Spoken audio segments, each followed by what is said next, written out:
स्वागत है आपका हमारे YouTube channel Shantanu educational hub में। आज हम लेकर आए हैं क्लास 9 यानी 9वीं कक्षा के भूगोल का प्रथम चैप्टर भारत की स्थिति एवं उसका विस्तार का संपूर्ण अध्ययन।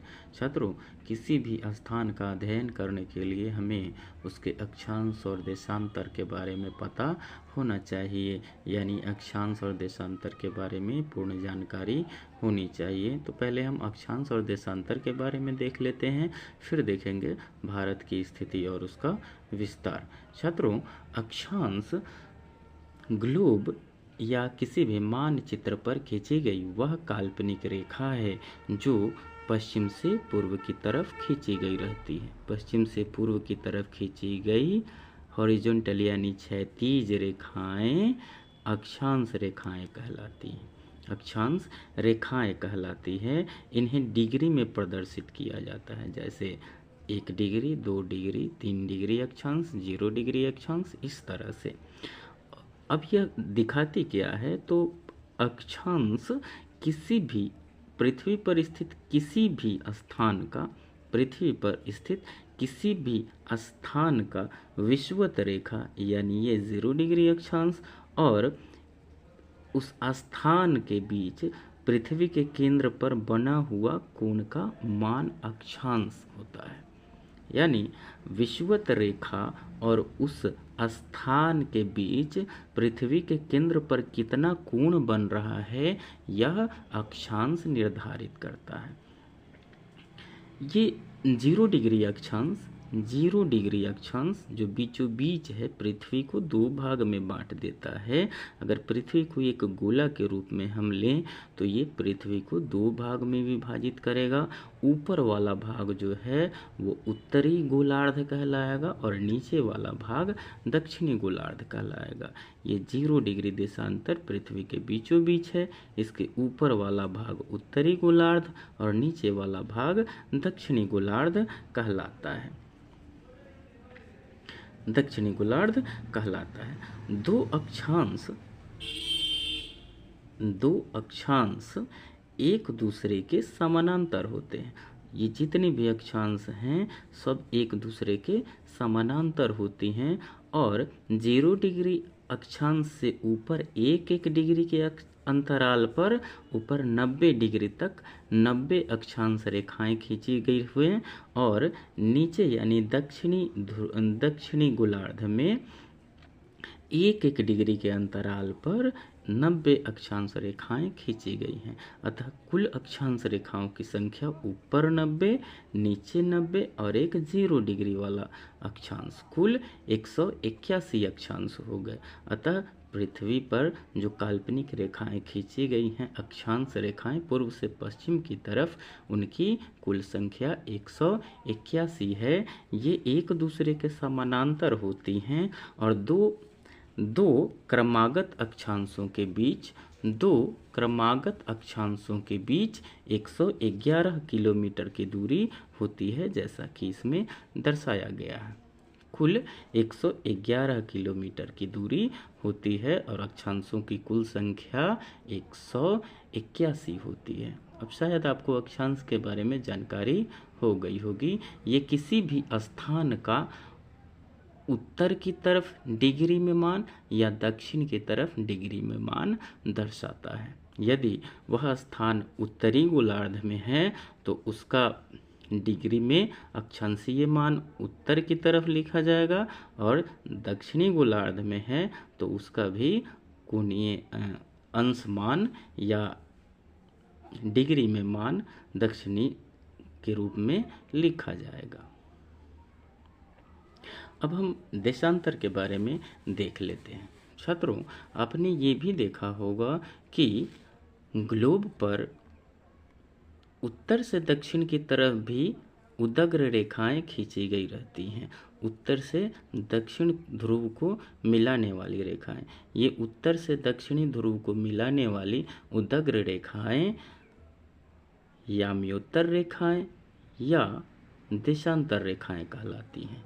ये बीचों बीच जो उदग्र रेखा है इसको 0 डिग्री देशांतर या 0 डिग्री याम्योत्तर या प्रधान याम्योत्तर के नाम से जाना जाता है, ये बीचों बीच वाली। अब इसके पूर्व की तरफ यानी दाहिने तरफ और बाएं तरफ यानी दक्षिण की तरफ एक एक डिग्री के अंतराल पर, एक एक डिग्री के अंतराल पर ऐसी 180 रेखाएं पूर्व की तरफ और पश्चिम की तरफ भी 180 रेखाएं खींची गई रहती हैं। पूर्व की तरफ 180 और पश्चिम की तरफ भी 180 रेखाएं। अतः कुल देशांतर रेखाओं की संख्या 180 और 180 360 होती है। कुल देशांतर रेखाओं की संख्या 360 होती है। अब हमें देखना है कि क्या ये भी समानांतर होती हैं। तो देशांतर रेखाएं देखने से स्पष्ट है कि देशांतर रेखाएं एक दूसरे के समानांतर नहीं होती हैं। देशांतर रेखाएं एक दूसरे के समानांतर नहीं होती हैं। इनके बीच की दूरी विषुवत रेखा पर यानी भूमध्य रेखा पर अधिकतम होती है और ज्यों-ज्यों ये ध्रुव की तरफ बढ़ती हैं इनके बीच की दूरी कम होने लगती है। दो देशांतरों के बीच की दूरी को हम गोरे कहते हैं। दो देशांतरों के बीच की दूरी को गोरे कहा जाता है। दो देशांतरों के बीच की दूरी गोरे कहलाता है। क्लियर है? अब आगे देखते हैं कि इन देशांतरों की संख्या 360 है। इनके बीच की दूरी गोरे कहलाती है। सबसे अधिक इनके बीच की दूरी भूमध्य रेखा पर होती है और वो 111.32 किलोमीटर होती है। 111.32 किलोमीटर होती है। 0 डिग्री देशांतर को प्रधान याम्योत्तर कहते हैं। प्रधान याम्योत्तर से पूर्व तथा पश्चिम एक एक डिग्री के अंतराल पर 180 और 180 देशांतर रेखाएं हैं, यानी कुल देशांतर रेखाएं 360 हैं। यह 0 डिग्री से पूर्व या पश्चिम किसी स्थान की माप अंश में मापता है, यानी डिग्री में मापता है। क्लियर है? यह समय निर्धारण के लिए भी उपयोग में लाया जाता है। देशांतर रेखा का उपयोग समय निर्धारण में किया जाता है, जो आगे हम लोग देखेंगे। अब हम अपने मूल चैप्टर यानी भारत की स्थिति एवं उसका विस्तार पर आते हैं। भारत स्थिति एवं विस्तार। भारत स्थिति एवं विस्तार। हमारा देश भारत विश्व की प्राचीनतम संस्कृति में से एक है और विविधता में एकता को समाहित किए हुआ है। विश्व में भारत ही एक ऐसा देश है जिसके नाम पर एक महासागर यानी हिंद महासागर है।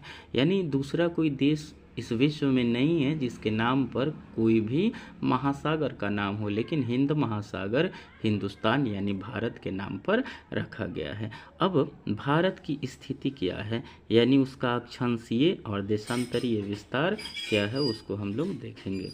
छात्रों, भारत का अक्षांशीय विस्तार 8 डिग्री 4 मिनट उत्तर से 37 डिग्री 6 मिनट उत्तर तथा देशांतरीय विस्तार 68 डिग्री 7 मिनट पूर्व से 97 डिग्री 25 मिनट पूर्व देशांतर तक है। भारत का दक्षिणतम बिंदु इंदिरा पॉइंट है, जो अंडमान निकोबार द्वीप समूह में स्थित है। भारत का दक्षिणतम बिंदु अंडमान निकोबार द्वीप समूह है, भारत का दक्षिणतम बिंदु इंदिरा पॉइंट है, जो अंडमान निकोबार द्वीप समूह में स्थित है। छात्रों, ये स्थिति का पता लगाने के लिए हम लोग पहले एक मैप देखते हैं, भारत का मैप। उससे पहले ग्लोब पे भारत की स्थिति देखते हैं। इस चित्र में स्पष्ट है कि हमारा भारत ये 0 डिग्री देशांतर है। ये 0 डिग्री देशांतर है। इसके इस तरफ भारत है, यहाँ भारत है, यानी 0 डिग्री देशांतर के पूर्व दिशा में भारत स्थित है। 0 डिग्री देशांतर से पूर्व दिशा में, 0 डिग्री देशांतर से पूर्व दिशा में। और गोलार्ध की बात करें तो ये हमारा भूमध्य रेखा है, इसके ऊपर यानी भारत उत्तरी गोलार्ध में स्थित है और पूर्वी देशांतर में। अब आगे देखते हैं, साढ़े हैं ये भारत को बीचों बीच 2 भाग में बांट रहा है। कर्क रेखा भारत को बीचों बीच 2 भाग में बांट रहा है और इसमें स्पष्ट है कि भारत का दक्षिण पश्चिम बिंदु 68 डिग्री 7 मिनट और पूर्वी बिंदु 97 डिग्री 25 मिनट देशांतर पे है और उत्तरी बिंदु 37 डिग्री 6 मिनट और दक्षिण बिंदु 8 डिग्री 4 मिनट विस्तार अक्षांशीय विस्तार पर स्थित है। भारत की पूर्व से पश्चिम कुल लंबाई 2933 किलोमीटर है और उत्तर से दक्षिण कुल लंबाई 3214 किलोमीटर है। इतना बात क्लियर है। अब हम आगे देखते हैं कि 23.5 डिग्री अक्षांश यानी कर्क रेखा भारत के बीचों बीच से गुजरती है, जो अभी हम चित्र में देखे हैं, और यह भारत के 8 राज्यों से होकर गुजरती है। कर्क रेखा भारत के 8 राज्यों से होकर गुजरती है, जिनका नाम है मिजोरम, त्रिपुरा, पश्चिम बंगाल, राजस्थान, गुजरात, मध्य प्रदेश, छत्तीसगढ़ तथा झारखंड। मतलब कर्क रेखा यानी 23.5 डिग्री उत्तरी अक्षांश भारत के 8 राज्यों से होकर गुजरती हैं, जिनका नाम मिजोरम, त्रिपुरा, पश्चिम बंगाल, राजस्थान, गुजरात,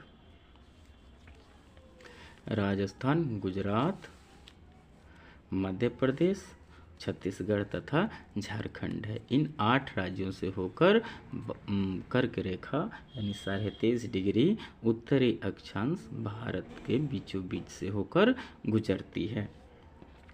अब भारत का आकार देखते हैं।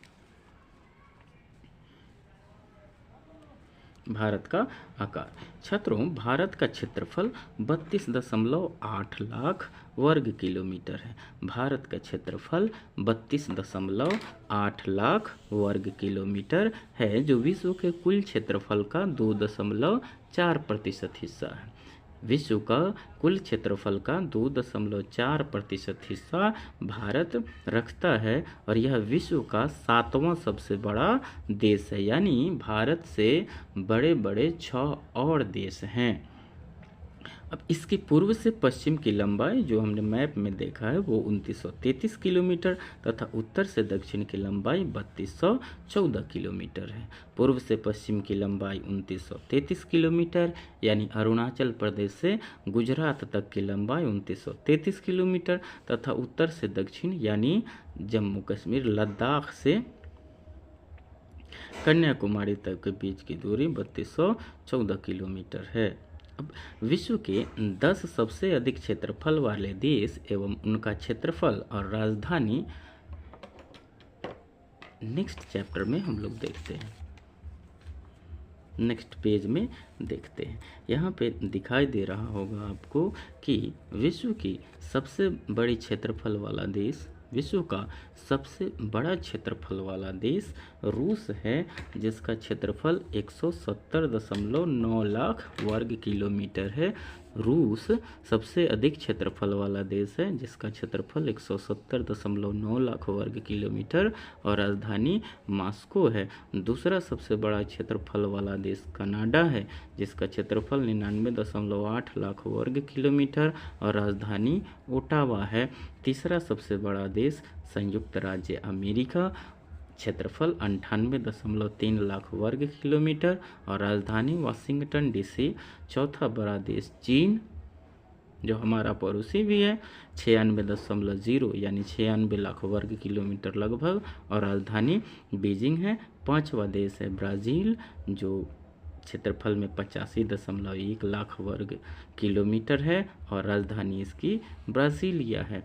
छठा देश है ऑस्ट्रेलिया, जिसका क्षेत्रफल 76.9 लाख वर्ग किलोमीटर है, राजधानी कैनबरा है। सातवां अपना देश यानी भारत है, जिसका क्षेत्रफल 32.8 लाख वर्ग किलोमीटर है और राजधानी नई दिल्ली है। 8वां देश है अर्जेंटीना, जिसका क्षेत्रफल 27.8 लाख वर्ग किलोमीटर और राजधानी ब्यूनस आयर्स है। 9वां देश है कजाकिस्तान, जिसका क्षेत्रफल 27.24 लाख वर्ग किलोमीटर और राजधानी अस्ताना है। और 10वां सबसे बड़ा देश है अल्जीरिया, जिसका क्षेत्रफल 23.8 लाख वर्ग किलोमीटर है और राजधानी अल्जीयर्स है। अब हम भारत के स्थल सीमा के बारे में देखते हैं। तो भारत की स्थल सीमा की कुल लंबाई 15,200 किलोमीटर है। इसके तटीय सीमा रेखा की लंबाई 7516.16 किलोमीटर है। भारत का उत्तरी भाग चौड़ा है, लेकिन 22 डिग्री उत्तरी अक्षांश से दक्षिण की ओर पतला होता चला गया है। सबसे अंतिम दक्षिणी छोर पर भारत की मुख्य भूमि ने अंतरीप का रूप ले लिया है, जिसे कुमारी अंतरीप या कन्याकुमारी के नाम से जानते हैं या कहते हैं। अब अंतरीप क्या होता है?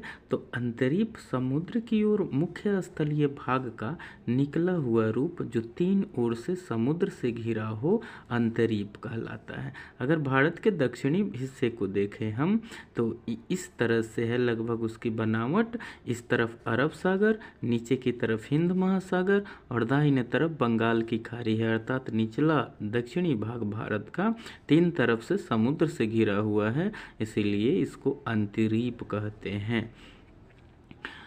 अगर चित्र के माध्यम से देखना चाहें तो ये हमारा चित्र है दक्षिणी भारत का। इस तरफ देखें तो ये वाला भाग, इधर वाला अरबियन सी है, इस तरफ बंगाल की खाड़ी है और नीचे की तरफ हिंद महासागर है। यानी निचला भाग तीनों तरफ से जल से, समुद्र से घिरा हुआ है, इसलिए इसको अंतरीप कहते हैं। बात समझ में आ गई होगी। अब आगे देखते हैं। अब हम देखते हैं भारत के प्रायद्वीपीय आकार के कारण, यानी भारत का जो दक्षिणी भाग है वो प्रायद्वीपीय हो गया है। ऐसा क्यों? तो इसके 3 कारण हैं। पहला, पूर्व में बंगाल की खाड़ी, जो हमने अभी डिस्कस किया। पूर्व में बंगाल की खाड़ी, पश्चिम में अरब सागर तथा दक्षिण में हिंद महासागर। इसको हम मैप के सहारे देखते हैं तो भारत के इस तरफ यानी पश्चिम में बंगाल की खाड़ी, अरेबियन सी यानी अरब की खाड़ी, पूर्व में बंगाल की खाड़ी बे ऑफ बंगाल और दक्षिण में इंडियन ओशियन यानी हिंद महासागर है। अतः ये वाला क्षेत्र 3 तरफ से समुद्र से घिरा हुआ है, जिसके कारण ये प्रायद्वीपीय भाग का निर्माण करता है। यहाँ से यहाँ तक पूरा जल से घिरा हुआ है, इसीलिए इसको प्रायद्वीपीय भारत भी हम कहते हैं। आगे देखते हैं।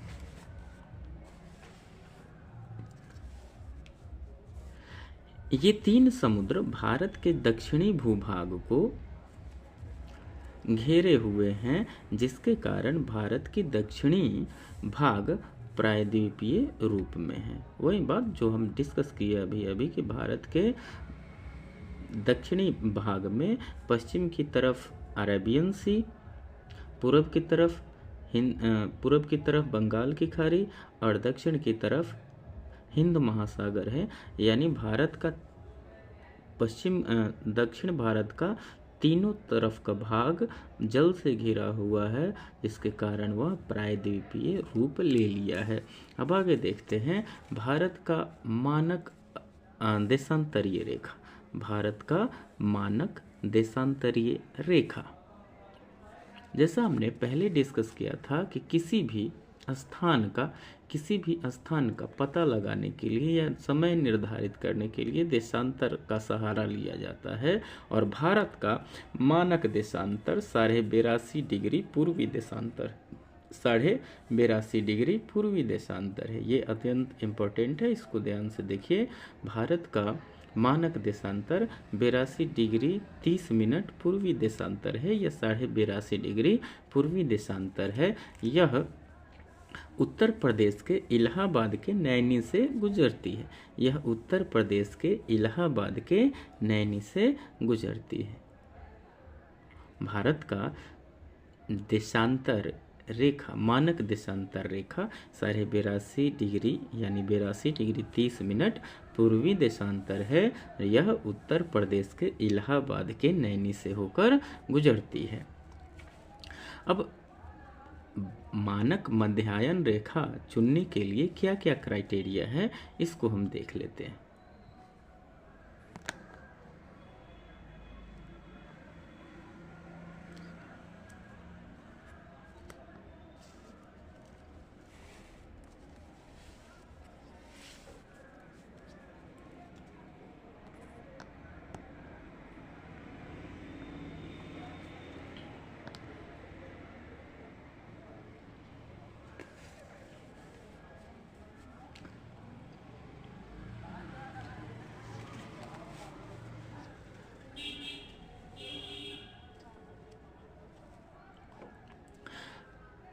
मानक मध्यायन रेखा चुनने के लिए किन किन बातों को ध्यान में रखा जाता है, यानी भारत का मध्याह्न देशांतर, मुख्य देशांतर 82 डिग्री 30 मिनट पूर्वी देशांतर है, ये चुना गया है।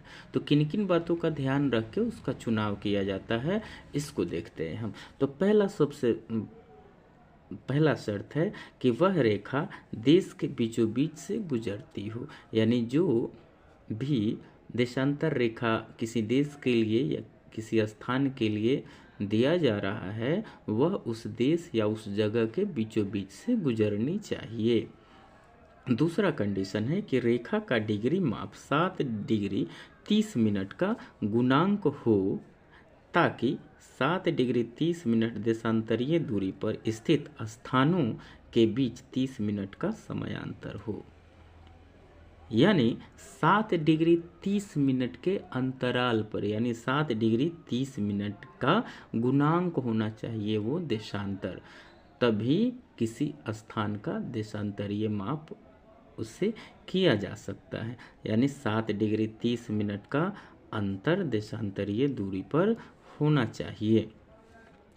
अतः पहला कंडीशन कि वह रेखा देश किसी जगह के, किसी देश के बीचों बीच से गुजरे, और दूसरा कि वह जो भी देशांतर है उसका माप 7 डिग्री 30 मिनट के गुणक के रूप में होना चाहिए, तभी वह किसी देश का देशांतरीय माप होगा। देशांतरीय विस्तार का क्या प्रभाव पड़ता है? छात्रों, हमने देखा कि भारत का अक्षांशीय विस्तार पूर्व से पश्चिम की तरफ, उत्तर से दक्षिण की तरफ 30 डिग्री तथा देशांतरीय विस्तार पूर्व से पश्चिम की तरफ 30 डिग्री के अंतर में है। यानी देशांतरीय और अक्षांशीय विस्तार में 30 डिग्री का अंतर है। इस कारण भारत का पूर्वी भाग अरुणाचल प्रदेश और पश्चिमी भाग कच्छ सूर्योदय के समय में लगभग 2 घंटे के अंतर पर होता है। मतलब दोनों के बीच 30 डिग्री का देशांतरीय अंतर है कच्छ और अरुणाचल प्रदेश के बीच, और 30 डिग्री देशांतर में अंतर होने के कारण दोनों के बीच 2 घंटे का सूर्योदय का समय में अंतर हो जाता है। यानी अरुणाचल प्रदेश के लोग जग के नित्य क्रिया से निपटकर काम पे चले जाते हैं, तब कच्छ के लोग यानी गुजरात के लोग ब्रश करने के लिए उठते होंगे। चलिए आगे देखते हैं।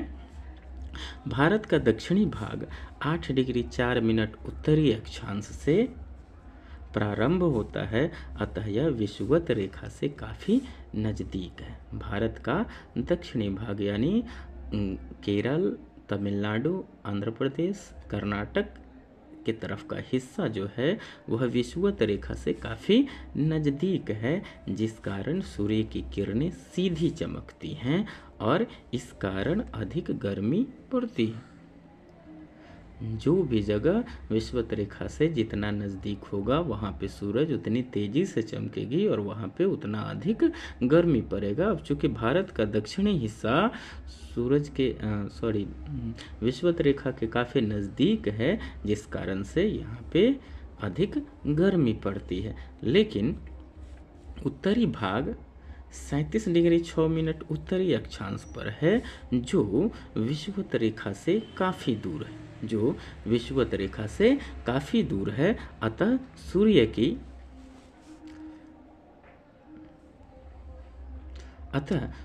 की किरणें तिरछी चमकती हैं और अत्यधिक ठंड का एहसास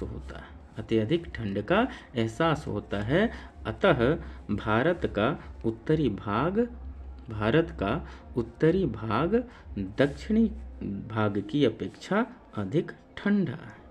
बात समझ में आ गई होगी, क्योंकि भारत का दक्षिणी हिस्सा विषुवत रेखा के पास है और विषुवत रेखा के पास सूरज तेजी से चमकता है, ज़्यादा चमकता है, जिसके कारण भारत के दक्षिणी हिस्से में ज़्यादा गर्मी पड़ती है। जबकि ज्यों-ज्यों हम उत्तर की तरफ जाते हैं, यानी कश्मीर की तरफ, तो वहाँ पे विषुवत रेखा से दूरी बढ़ती जाती है और विषुवत रेखा से दूरी बढ़ने के कारण सूर्य की किरणें सीधा ना पहुँच के तिरछी पहुँचती है, जिसके कारण वहाँ ठंडी का एहसास होता है।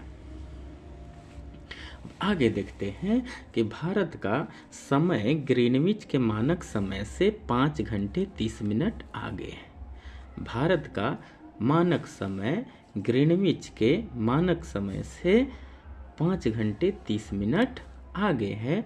82 डिग्री 30 मिनट पूर्वी देशांतर भारत के 5 राज्यों उत्तर प्रदेश, मध्य प्रदेश, छत्तीसगढ़, उड़ीसा और आंध्र प्रदेश से होकर गुजरती है। क्लियर है? मतलब 82 डिग्री 30 मिनट जो देशांतर है वो भारत के 5 राज्यों से होकर गुजरती है। लेकिन हम लोग फेमस नाम याद रखते हैं, जो इलाहाबाद के नैनी का है। अतः यह इलाहाबाद के नैनी से ही होकर गुजरती है, ऐसा हम लोग याद रखते हैं। लेकिन परीक्षा में पूछे कि 82 डिग्री 30 मिनट पूर्वी देशांतर भारत के कितने राज्यों से होकर जाती है, तो यह 5 राज्यों उत्तर प्रदेश, मध्य प्रदेश, छत्तीसगढ़, उड़ीसा और आंध्र प्रदेश से होकर गुजरती है। समझ में आ गई बात? अब आगे देखते हैं कि कोई देश यदि पूर्वी देशांतर पर है, यानी 0 डिग्री देशांतर से पूर्व की तरफ है, तो उसका समय ग्रीनविच के मानक समय से आगे होगा, और यदि पश्चिमी देशांतर पर है तो उसका समय ग्रीनविच के समय से पीछे रहेगा। यानी पूर्व की तरफ 0 डिग्री यानी बीचों बीच से दाहिने तरफ ये मान लीजिए ये ग्रीनविच वाला लाइन 0 डिग्री देशांतर है, तो इस तरफ जो भी देश होंगे, इस तरफ इधर, तो उनका समय ग्रीनविच के समय से आगे होगा, और इस तरफ के जो देश होंगे उनका समय ग्रीनविच के समय से पीछे होगा। अब कितना आगे पीछे होगा ये देखते हैं। देशांतर के अनुसार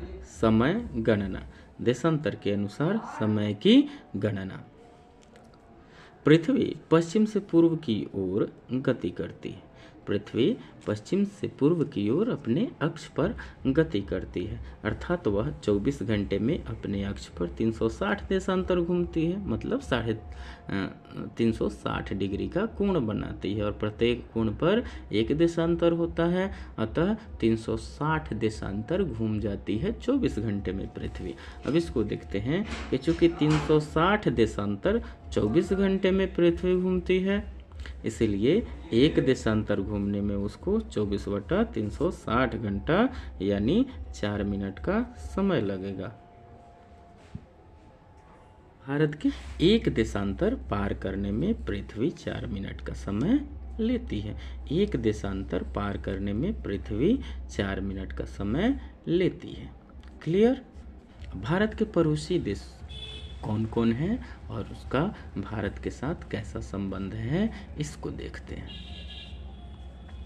भारत के पड़ोसी देश। भारत दक्षिण एशिया का एक महत्वपूर्ण देश है और इसमें वर्तमान में 28 राज्य और 8 केंद्र शासित प्रदेश है। भारत दक्षिण एशिया का एक महत्वपूर्ण देश है और इसमें वर्तमान में 28 राज्य और 8 केंद्र शासित प्रदेश हैं।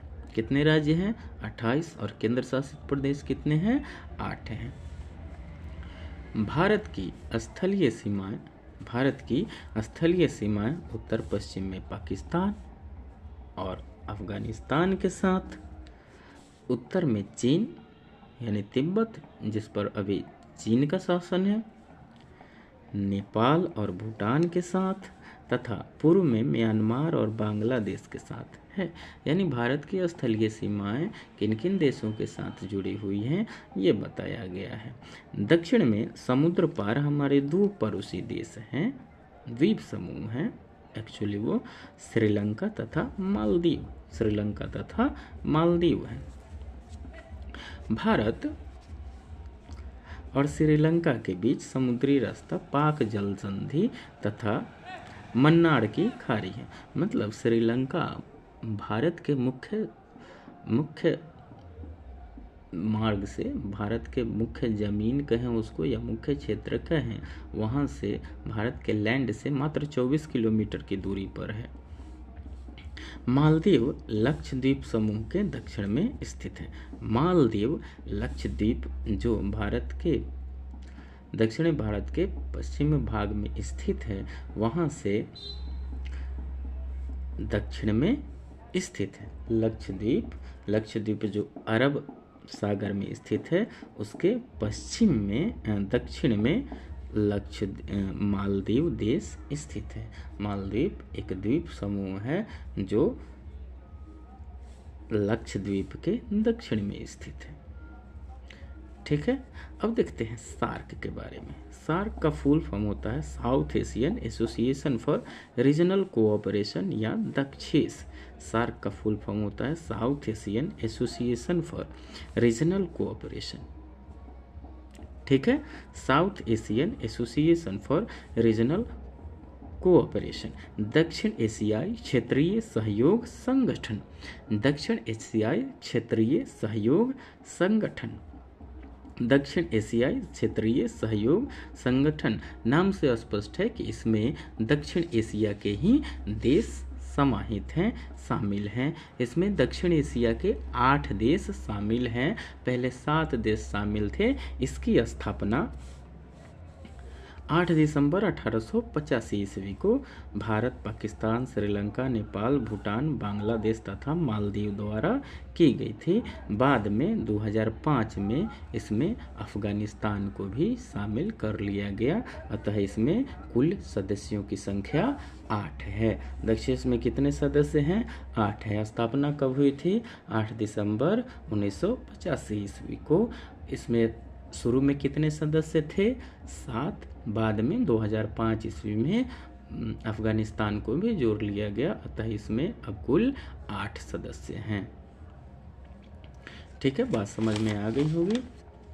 अब आगे देखते हैं कि भारत और चीन के बीच सीमा निर्धारण करने वाली एक रेखा है जिसे हम मैकमोहन रेखा के नाम से जानते हैं। मैकमोहन रेखा यह भारत और तिब्बत जो चीन के अंडर में है के बीच सीमा रेखा है। यह रेखा सन 1914 ईस्वी में भारत की तत्कालीन ब्रिटिश सरकार, मतलब जब अंग्रेजों की हुकूमत थी भारत पे, उस सरकार और तिब्बत के बीच शिमला समझौते के तहत अस्तित्व में आई थी। मतलब मैकमोहन रेखा कब बना? 1914 ईस्वी में। 1914 ईस्वी में मैकमोहन रेखा का निर्धारण किया गया था। अब आगे देखते हैं रेड क्लिफ रेखा। रेड क्लिफ रेखा। रेड क्लिफ रेखा 17 अगस्त 1947 ईस्वी को अस्तित्व में आई और भारत तथा पाकिस्तान के बीच सीमा बन गई। मतलब भारत की बंटवारे के बाद 15 अगस्त 1947 को जब बंटवारा हुआ 14 अगस्त को, उसके बाद 15 अगस्त को भारत आज़ाद हुआ। उसके बाद 17 अगस्त 1947 ईस्वी को रेड क्लिफ रेखा अस्तित्व में आई, जो भारत तथा पाकिस्तान के बीच बॉर्डर का काम करती है। इसका निर्धारण सर सिरिल रेडक्लिफ द्वारा किया गया। सर सिरिल रेडक्लिफ द्वारा किया गया, इसलिए इसको रेडक्लिफ रेखा के नाम से जानते हैं। यह कब अस्तित्व में आया? तो 17 अगस्त 1947 ईस्वी को, 17 अगस्त 1947 ईस्वी को रेडक्लिफ रेखा अस्तित्व में आया। आगे देखते हैं पाकिस्तान। अब देखते हैं कि भारत के जो पड़ोसी देश हैं, इससे ज़मीन या भूमि के द्वारा बॉर्डर बनाते हैं, जो स्थलीय मार्ग द्वारा जुड़े हुए हैं। तो उन देशों के साथ भारत का कौन कौन सा राज्य संपर्क बनाता है या बॉर्डर बनाता है, और उसको ट्रिकी विधि से देखते हैं। पाकिस्तान से सीमा बनाने वाले भारतीय राज्य, पाकिस्तान से सीमा बनाने वाले भारतीय राज्य, इसको याद रखने के लिए हम याद करेंगे पंगू राज। पाकिस्तान में पंगू राज, पाकिस्तान में पंगू राज। पंग से पंजाब, गु से गुजरात, रा से ज से जम्मू कश्मीर, रा से राजस्थान, ज से जम्मू कश्मीर। पंग से पंजाब, गु से गुजरात, रा से राजस्थान तथा ज से जम्मू एवं कश्मीर।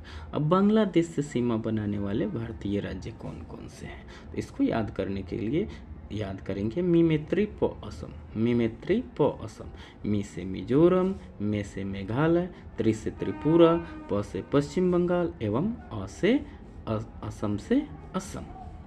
अब म्यांमार से सीमा बनाने वाले भारतीय राज्य कौन कौन हैं? तो इसको याद रखने के लिए याद करेंगे अरुणा मम्मी, अरुणा की मम्मी, अरुणा की मम्मी। अरु से अरुणाचल प्रदेश, ना से नागालैंड, म से मणिपुर तथा मी से मिजोरम। अब चीन से बॉर्डर बनाने वाले भारतीय राज्य कौन कौन से हैं? तो इसको याद रखने के लिए हम याद रखेंगे जऊस, जऊस, जऊस। अ से अरुणाचल प्रदेश, ह से हिमाचल प्रदेश, ज से जम्मू कश्मीर, उ से उत्तराखंड तथा स से सिक्किम। भूटान से सीमा बनाने वाले भारतीय राज्य भूटान से, इसको याद रखने के लिए याद रखेंगे swap, SWAAP, S for Sikkim, W for west Bengal, A for Assam और AP मीन्स अरुणाचल प्रदेश। अब नेपाल से सीमा बनाने वाले भारतीय राज्य तो BUS, PU bus, P for Paschim Bengal, U for Uttarakhand, B for Bihar, U for Uttar Pradesh तथा S फॉर सिक्किम। छात्रों, हमारा आज का क्लास यहीं पे समाप्त होता है। आपको आज का क्लास कैसा लगा कमेंट में ज़रूर लिखिएगा, ताकि हमारा भी उत्साहवर्धन होता रहे। धन्यवाद।